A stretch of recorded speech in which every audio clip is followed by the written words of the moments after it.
Okay. All right. Hey, everybody. Thank you for being here. My name is Amanda Jenkins. I am the librarian for the School of Dentistry and the School of Optometry. And so what I'm going to do is an introduction to PubMed. I have some slides I'll go over for 15 to 20 minutes discussing how to construct a search and the basics of PubMed. And then for the second half of the workshop, I will do a demo. Feel free at any time to ask questions if anything is unclear, and we'll also have plenty of time at the end for questions as well. So either one is fine. You're welcome to unmute yourself and ask. And I'll try to pay attention to the chat, but to be honest, while I'm doing the first part of the workshop, I'm not sure if I'll see the chat because I'll be doing PowerPoint. But I will try to check that as well. So thank you for being here, and we'll go ahead and get started. So I'm going to share my screen. And like I said, the first part will be, okay. First part will be some slides. Second part will be a demo. All right, so is everyone seeing the green screen for now? Is anyone seeing the green? Perfect, thank you. Thank you, thank you. All right, let's see if I can move. I don't want to see people. There we go. All right, we're gonna stick this down here. Okay, so we'll go ahead and get started. So some quick objectives. We're going to discuss the basics of building a search, how to access the databases that you'll need, specifically PubMed, how to put together search terms, mesh terms, and Boolean operators. Those are your ands and your ors. We'll discuss finding full text, and then we'll do the search demo. So we're going to be building a search, right? Because PubMed is not going to be of any use to you if you don't know how to create a search. So we'll briefly discuss that. And there are four different concepts when you construct a search. So the first one is you want to identify the most important concepts from your PICO question or whatever your research question is. There are different structures, but PICO is common in the medical field. But you want to identify the most important concepts. Then you want to brainstorm. So that's step 2. Think about the different terms for your concepts. So, high blood pressure, might be hypertension, things like that. So different ways of referring to your concepts. Then you're going to connect these concepts with or and close them in all parentheses. And I'll show you how this will look here shortly. And then you're going to join your different sets of concepts together with and. If that was a lot, just know you'll be sent these slides. You don't have to memorize. Just want you to focus on understanding. And these steps apply across all the different databases as well. So we'll be focusing on PubMed, but these will work for other databases too. So we're kind of like building a house, except not really. But the thing is, you always start with the foundation. The main concepts from your PICO or your research question, those are the foundation. That's your beginning point. And then the synonyms or the keywords or the controlled vocabulary or subject headings, those give your search, they build it up. They give it like dimension. And adding the Boolean operators, which we will discuss here shortly, are like putting the finishing touches on your search. So then you're ready to begin. You may be wondering where you should search. So today we're going to be focusing solely on PubMed, which is an excellent biomedical database, but there are other ones too that are available through UAB libraries. And I listed a few that are some of the main biomedical databases. And you always want to begin your search from the library's homepage, the Lister Hill Library's homepage.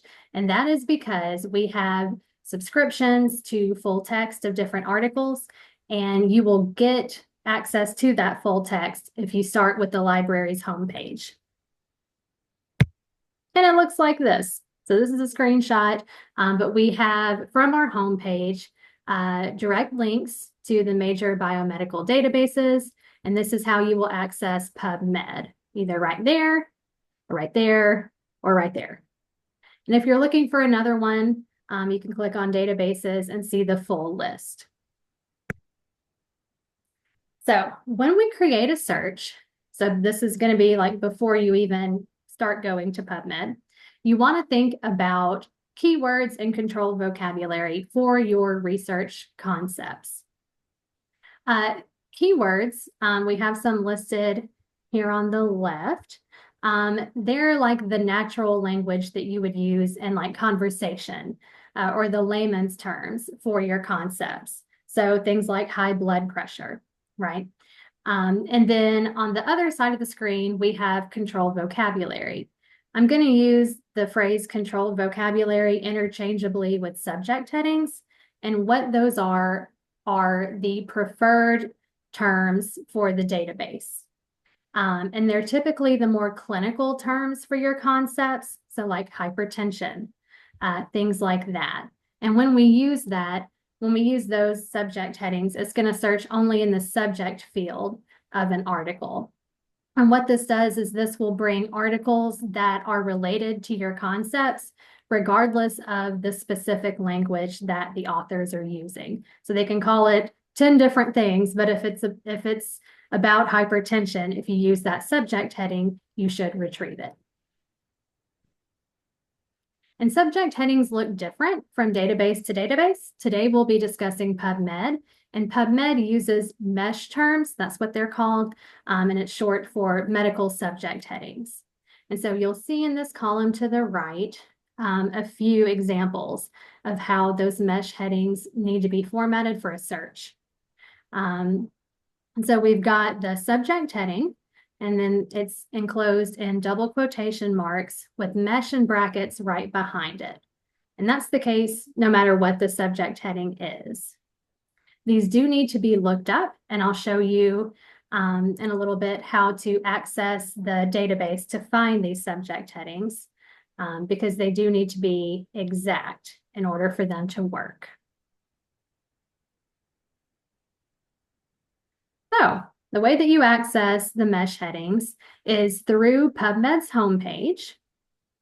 And down here on the bottom right, under Explore, we have a link to the mesh database. And when we click on that, it's going to look something like this.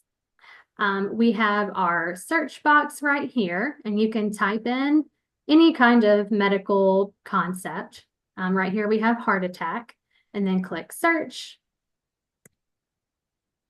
And here we have the subject record, mesh record for heart attack. Oh no, somebody can't see my screen. Let's see. Alexandra, are you still not able to see it? Let me see if I can pull up my participants. It looks like I've shared, but let's see. Oh, you only see me. Well, dang. Okay, maybe try if there are like 3 little dots somewhere that you can click on. I think maybe it could possibly be a setting on your Zoom. I think. Yay! Okay, perfect. Thanks, Craig. Okay. So anyway, so this is the mesh record for heart attack. We see the subject heading. Like I said, it's typically the clinical term. So this is myocardial infarction. But that is the mesh term for heart attack. And we have the definition of the subject heading right underneath, right there. We have subheadings. So this can be helpful if you're looking for a very specific aspect of heart attack. So maybe you only want to know about heart attack and blood for whatever reason. that would be an appropriate time to check that box for that specific subject heading or subheading of the subject heading. That was kind of a mouthful, sorry. Anyway, these entry terms right here can also be helpful when you're thinking of additional terms to add to your search. You can kind of ignore the ones that have the comma because you want to include terms in your search that would be like in the natural text of the article. It won't be described as infarction, comma, myocardial within the text of an article, but maybe like cardiovascular stroke is one you want to add to your search. And a quick way of getting the exact formatting that you'll need is by clicking Add to Search Builder. And in this box, you'll see the exact formatting, and I'll demonstrate that here shortly.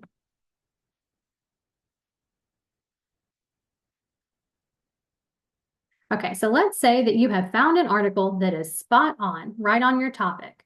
What can be helpful is looking at the abstract, clicking on mesh terms, and viewing the mesh terms that that article has been indexed with.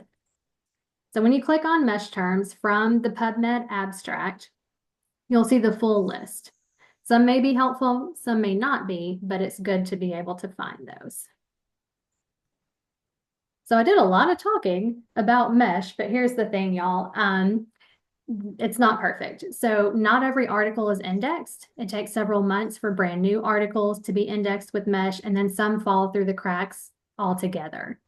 Additionally, some subjects are just not included in mesh. So like very rare diseases, things that are not written about often, or brand new medical concepts may not have mesh headings. So that's why we don't search only using mesh. Now that we know what mesh is, that we want to use a combination of keywords and mesh headings, we need to know how to join those words together in a way that the database can understand. And that's where the Boolean operators come into play, and those are and, or, and not. So we're going to start with and is going to narrow your search down because you're combining two or more concepts together. So here in this example, we have cystic fibrosis and reproductive health. And if we do a search for this in blue, the cystic fibrosis and reproductive health, we'll only retrieve articles in the center there in blue that include both of those concepts. And or does the opposite, right? So it expands our search. So if we do a search for dementia or Alzheimer's, we'll find articles that mention dementia, articles that mention both terms, and then articles that are solely about Alzheimer's as well. So we're going to put or between our different terms for the same concept. So like myocardial infarction or heart attack.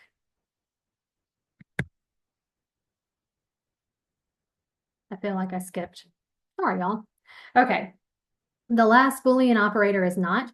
I'm just briefly going to touch on that because we don't use it very often. And that is because using not can sometimes exclude articles that are relevant to your search. So librarians don't use it often. I don't really recommend that you use it unless there's a really good reason that you need to exclude certain things. And so a visual representation of this would be right here. So if you're searching for anesthesia, but you don't want anything to do with dental anesthesia, you could search that way, and then you would only retrieve anesthesia articles, but nothing with the dental aspect. And like I said, this is highly exclusionary. So if you ever do use not in your search, make sure that you also try it without using not. And it may be that you end up going with the search that does not include not. I really tried to make that make sense. But if you have questions, I'm happy to expound on that later on. Okay, so now we have an example research question. And it's for patients with periodontal disease. Will using an electric toothbrush compared to a manual toothbrush reduce plaque more effectively? So I'm just going to put it in Pico format to organize it a bit. So our patient population is periodontal disease. The intervention is an electric toothbrush. The comparison is manual toothbrushing, and the outcome is the reduction of plaque. So I had to look these up, but a couple or several terms that we may want to consider include periodontal diseases. That's the mesh heading for that. Dental plaque is also a mesh heading. So is toothbrushing. And if you recall, when we were looking at those mesh records, there was a section for subheadings. And so the slash right here shows that we chose the subheading of methods because we don't want toothbrushing in general. We want to look at specific methods of toothbrushing. So that's how that will look. And then we have some keywords. So electric toothbrush, manual toothbrush, gum disease, and so on. So these are some terms that we would want to incorporate into our search. So a final search for PubMed could look something like this, and I'll show you how this will look in real time here shortly. So we have our mesh terms, we have our keywords, we have our Boolean operators, and our parentheses. My arrow keeps disappearing, and it's freaking me out. Sorry, y'all. Anyway. You notice that all of the terms for the periodontal disease concept are enclosed in one set of parentheses. All of the terms for the toothbrushing or toothbrush concept are enclosed in a separate set of parentheses. And finally, the dental plaque aspect, all of that is enclosed in one set as well. And then we have ands between the different sets of parentheses. And this is how your search will need to be constructed in order for the database to understand that these are three different concepts that we're combining for our search. And just real quickly, anytime you're searching for phrases with multiple words, a good thing to do is to put dashes between those words so that you're searching for those words together. So we don't want anything about diseases. We want specifically gum disease.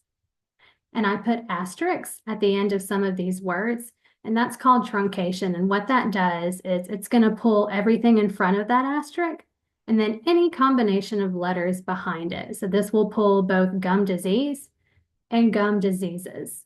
So that can be helpful if you have like alternative endings to words that you want to use in your search. And then here again, we have the ors between our different terms for the same concepts. And when we do that, we get 132 results, and that's with the last 5-year filter applied. So the reason that we do these advanced searches with the mesh and the keywords combined and everything is because we get a much more thorough search. When we do this search, we get 132 results when we incorporate our mesh terms. And if we just do a basic keyword search without any of the subject headings, we only get 20 results. They may be relevant, but we're not getting a full picture of what's truly out there. And if you're getting, tens of thousands of results, that's a lot to go through. You shouldn't have to do that, right? So we have tons of filters through PubMed. Some are age. You can also do study design. So let's say you're looking for specifically RCTs. There's a filter for that. You can also do language, sex, and publication date is a very popular one. So let's say you've done your search, you found relevant articles, and you now want the full text.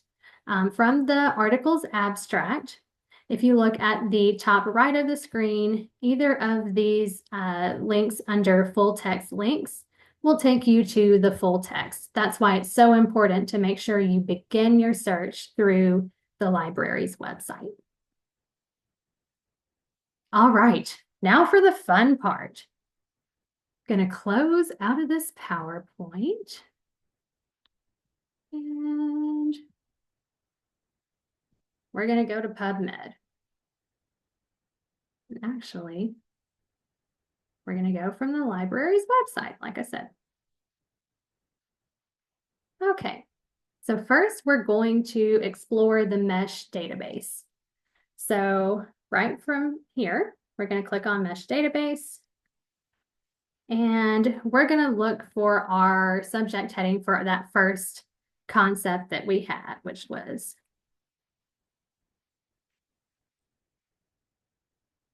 periodontal disease. Okay. So if there were several suggestions, several subject headings that were similar, we would get a list, but this is the only subject heading for that. So here again, we've got our subject heading, we've got our definition, our subheadings that we could check if we needed to. We have entry terms, which could be helpful if we want to add those additional terms as keywords to our search. And then we have this little hierarchy right here. So it gives us a list of the broader subject headings above it, and then the more narrow ones as well. And including this specific subject heading in our search will automatically include the ones underneath as well.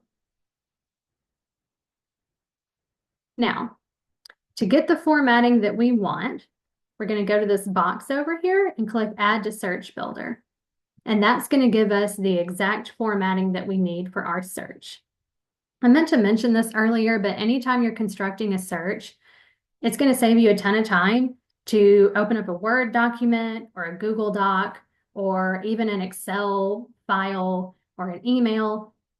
Find some type of document where you can save your search so that when you have a good search, you can replicate it later on. I typically start in Word, and I will just copy the mesh heading and begin a Word document. But for now, we want to search. We want to see what it looks like when we search for this mesh heading. So we see there's over 99,000 results just for periodontal diseases, the mesh alone. But wait, y'all, there's more. So now we're going to go back to our search where we had our keywords listed. So there's over 99,000 articles indexed under periodontal diseases. But now we're going to add our keywords, right? Gum disease, periodontal disease, and then some additional words that I probably can't pronounce on the spot. Okay. There's my kids. Okay. So we're going to clear this box out and we're going to copy and paste the that first concept with the mesh and the keywords. And as you see, we have now gone from about 99,000 results to 162,000 results. So that is why we include our keywords, y'all, because we would have missed all of that otherwise. Now we're going to go to our second concept, which is the toothbrushing concept. We're going to go back to the mesh database. Nothing will challenge your ability to spell like having to do it in front of a group. Okay, here we go. So we have our subject heading record, heading at the top, definition, subheadings, all of that. So we're going to actually check methods and then do add to search builder. And as we see, we've got toothbrushing / methods.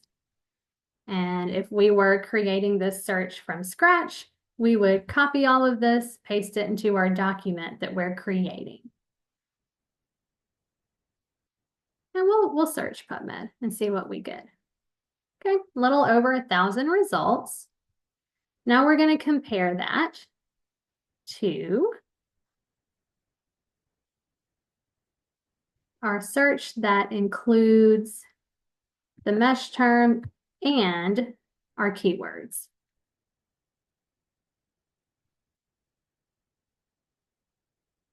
So now we've gone from a little over 1,000 to a little over 2,000 results with the addition of those extra terms. Now we're going to go back to the home page. And we're going to search for that final mesh term,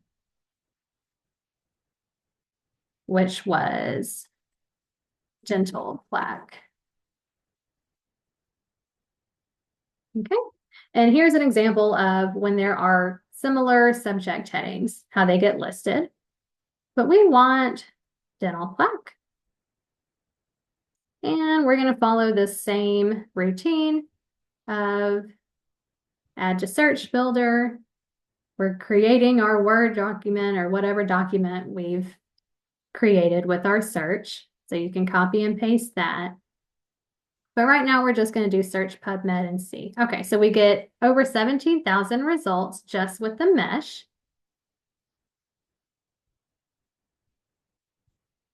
And we'll compare that. I think it's going to change drastically with this one because plaque is a pretty, yep. So there's a ton with plaque in it. So the results increase exponentially. So we have now searched each of our concepts individually. There's two ways to search, and I'm actually going to show you both.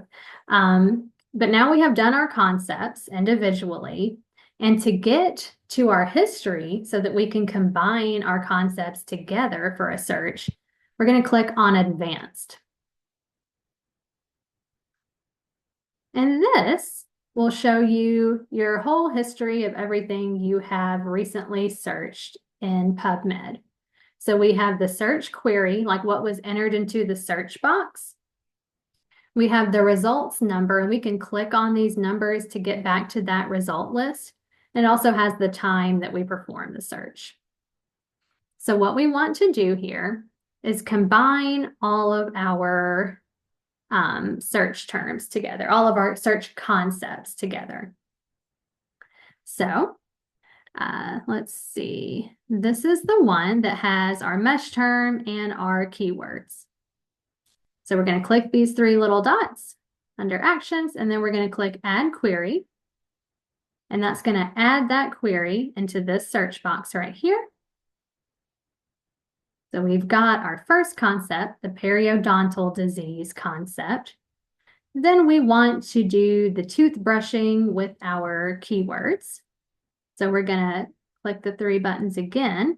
And now we have the option to either add with and or not, our Boolean operators here. Since we are combining these concepts together, we're going to click on and, add with and. And finally, we're going to add that last concept, the one about dental plaque. So we're going to click this button again and click add with and. So we're telling the database that we want all three of these concepts joined together for our search. Now we can search and go straight to the results, or we can click this button right here and click add to history. And it will show us this number right here. We'll go ahead and click the results. And if you recall, we had added our filter, which we'll do in just a moment. A couple things I want to point out. You have the option to sort by various different things. Typically, best match is what you're going to want so that you see the most relevant articles first. And we notice in our search results that the terms that we used in our search, diseases, periodontitis, things like that, they're in bold in our titles and in our abstracts. So typically, the more bold you see in your search results, the more on target they may be. And we have our filters over here on the left side. So, you can filter by publication year. We've got this little bar graph that shows you like how much was published each year. So you can click and slide these to adjust. We also have the 1, 5, and 10-year filters, or you can click here and do a custom range. And don't worry about this text availability, the free full text, because that is not, what am I trying to say? PubMed doesn't sync with what UAB has. And so you can ignore that free full text. And that's why we start, with the library's homepage, because UAB has a ton of subscriptions and you're entitled to anything with the UAB subscription for free. So let's see, you can also filter by article type or study type, and there are a ton of study type filters. So they go all the way down. So you can click that, apply, and we went from 500 results to the 292 because these are all now RCTs. And we can clear them if we want and apply different filters. There are a ton of filters. We've got the language, so English and Spanish tend to automatically populate, but there are other ones as well that you can select. And age filters are very popular. So let's say you're only looking at maybe like the elderly population. You can do 65 plus, 80 plus, and your results will be filtered that way. You can clear or reset.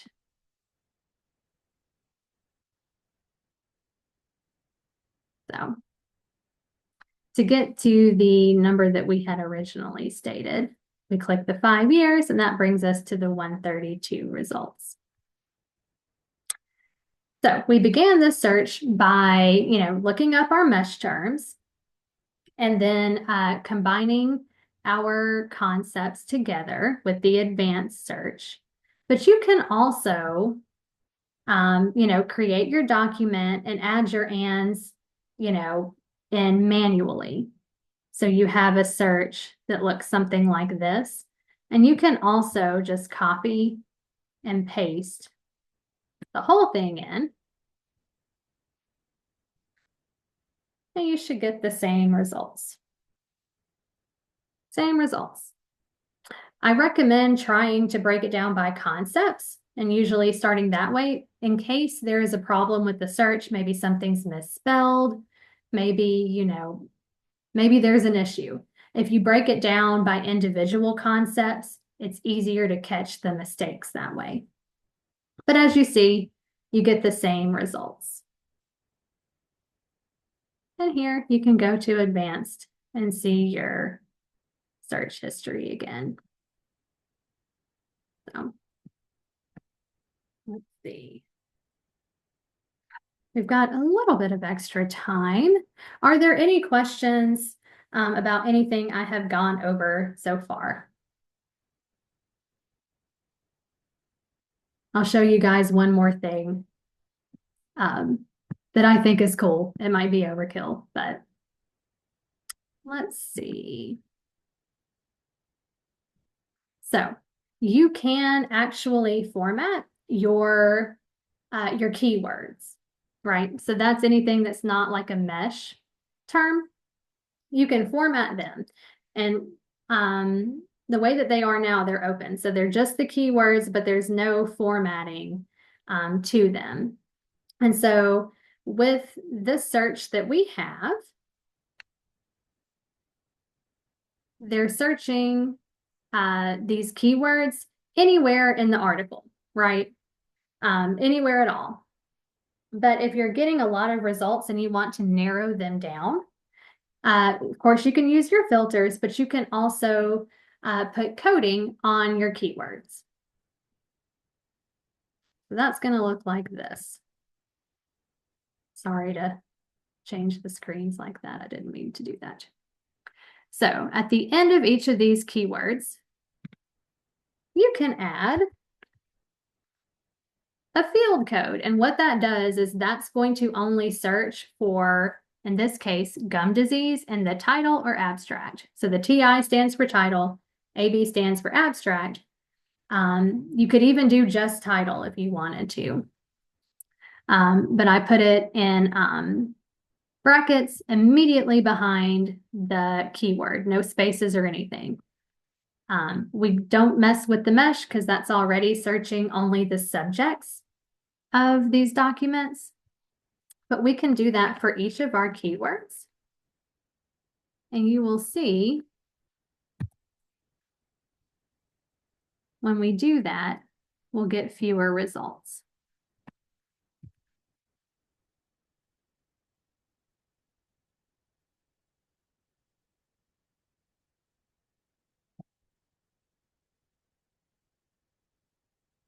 There are a lot of different codes, but title and abstract tend to be the most commonly used to reduce our results.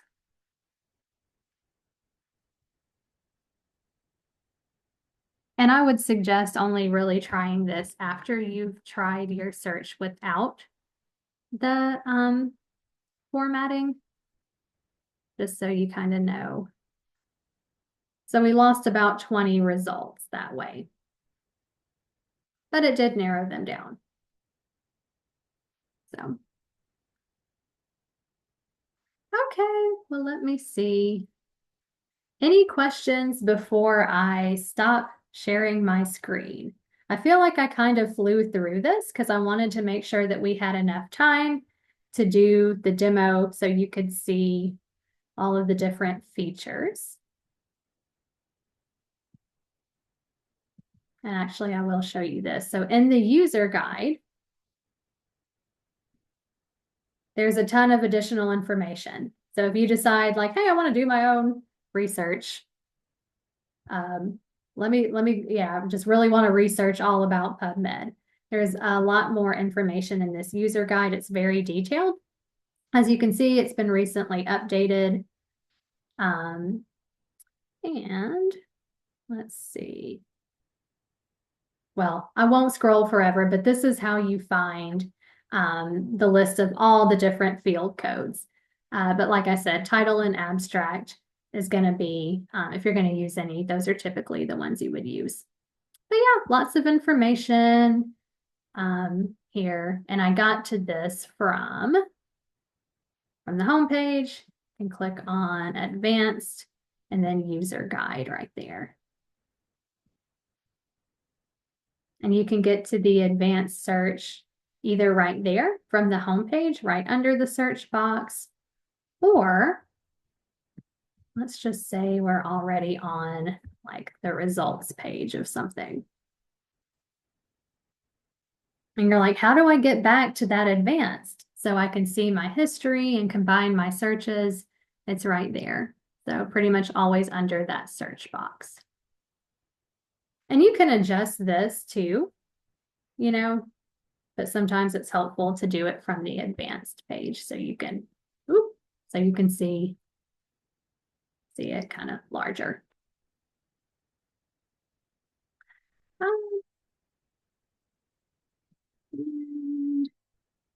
Okay, this really will be the last thing if there aren't any questions, because I don't want to hold you too much. But if you use a citation manager, like now you've created a search, you've got some results that you find helpful, you can send your citations to a citation manager. UAB uses EndNote, and you have access to that for free. You can send your citations by clicking send to, and you can either like select, let's say you only want like a few, you can check next to them, do send to citation manager, and you can choose from either the boxes next to the citations you selected, so just those two, or you can do all the results that are on the page, or you could do all the results. So that would send like all 112 of your results to EndNote if you do that. And then you would just do that and then create file. Then you would click on that and that would open EndNote. So yeah, oh, I see it. Let's see. Yes, so we recorded this, which I'm like, man, gosh, I hope I explained it right. But anyway, yes, I have recorded this. It takes sometimes a little bit of time to download, but James, who was this workshop coordinator, he will be sending out the recorded video and also the slides that I used. And you are welcome to contact me with any questions that you have, like later on down the road. As well too. And you can also utilize our chat with the librarian feature. So 9 to 5, Monday through Friday. If you access the website, you can click on the tab to the right. It'll look something like this. If you need immediate assistance, you can always chat now and type in your question, or you can email us. Let's see. Do you need to request the download through IT? No, Alexandria, I'm actually going to pull up the, I can get this tab to go away. They really want us to chat with a librarian right now. I'm going to click on research guides, EndNote. And to download, you will click on this link right here over on the left where it says UAB on the hub. You'll sign in with your Blazor ID and password, and you can download it for free. So I'm going to put this link to EndNote in the chat, as it's also got a ton of information once you have downloaded EndNote on like how to organize it, how to use it, and everything. And we also teach workshops on that. I'm not exactly sure when the next one is, but I think there is one this month as well. So, and this is completely free. So you're very welcome. There's a bit of, okay, yeah, thank you, Lauren. So it's this Thursday, and you're welcome to register for that as well. It's free. There's a bit of a learning curve with EndNote, but once you have learned it, it will save you a ton of time, because not only do you get to organize your citations all in one place, but you can insert references. Like when you're writing, you can insert citations with the click of a button. It's a huge time saver. So yeah, so thank you all for being here. Like I said, James will be sending out the slides and also this recording to anyone who has registered for this. And if there aren't any further questions, I'll let y'all go. You are very welcome. Thank you for listening to me ramble about PubMed. It's got a ton of features. We couldn't possibly fit it all in one workshop, but we're always happy to help you. So thank you. And I'm going to stop recording. Let's see.